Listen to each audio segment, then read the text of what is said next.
Konnichiwa. Саламатсыңарбы? Бүгүн японча онлайн курсунун 2 сабагы. Бүгүнкү өтө турган тамгаларыбыз какикүгеко тамгалары. Какикүгеко. Биз аюэл тамгаларын мурдагы сабакта өткөнбүз.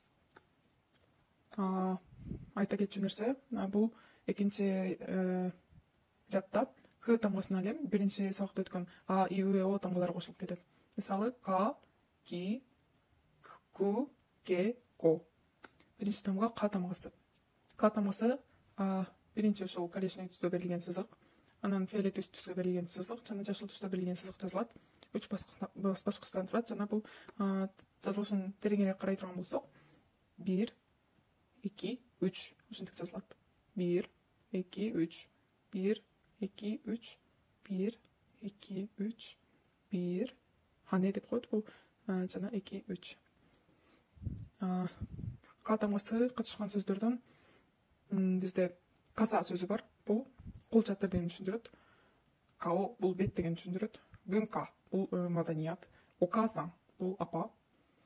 Жикан бул убакыт дегенди түшүндүрөт. Какато бул согончок дегенди түшүндүрөт. Кийинки тамгабыз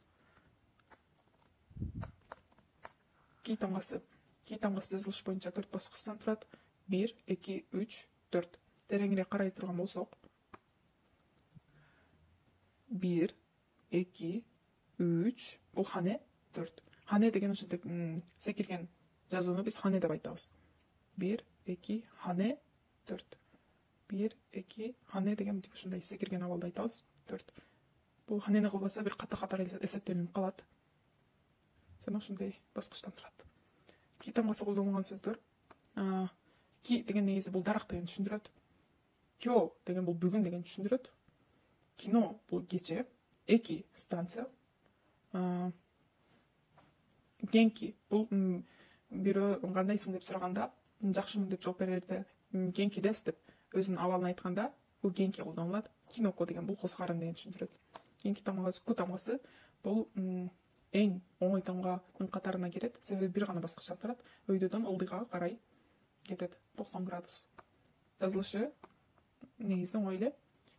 1, 2, 1, 2, 1, 1. Бул 2 эмес 1 деп эле кетет ого. Бир баскычтан гана турат. Ку тамгасы колдонулган сөздөр. Курма бул машина, күтсү бул бут кийим, фүкү бул кийимдердин жалпы түрү фүкү деп аталат. Гайкоку бул чет эл, гайкоку жин десе бул чет элди айтат. Гайкоку десе бул чет мамлекетти айтат. Яксоку бул бада. Ке тамгасы. Ке тамгасы 3 баскычтан турат. 1, 2, 3. Жазылышы бул дагы көп кыйын эмес.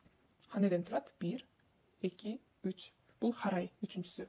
Бул хане, бул сызык харай. Харай деген мындай бул ханеде учат ушундай. Анан сызык жазылат дагы харай мынтип кетет. 1, 2, 3. 1, 2, 3.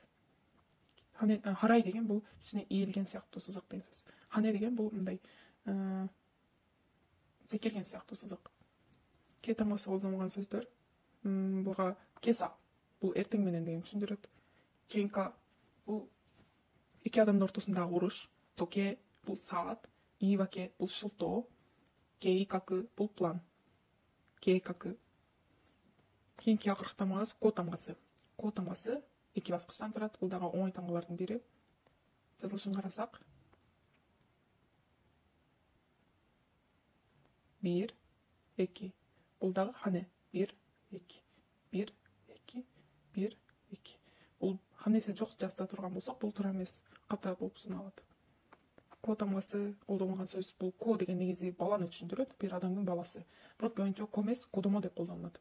Кодомо деген сөз көп колдонулат. Андан сырткары како бул өткөн чакты түшүндүрөт. Како наника атта дегендей айтса бул мен мурда мындай мурда деген сөздү да түшүндүрөт бул. Хикоки бул самолет. Котоши бул быйыл. Гакко бул мектеп.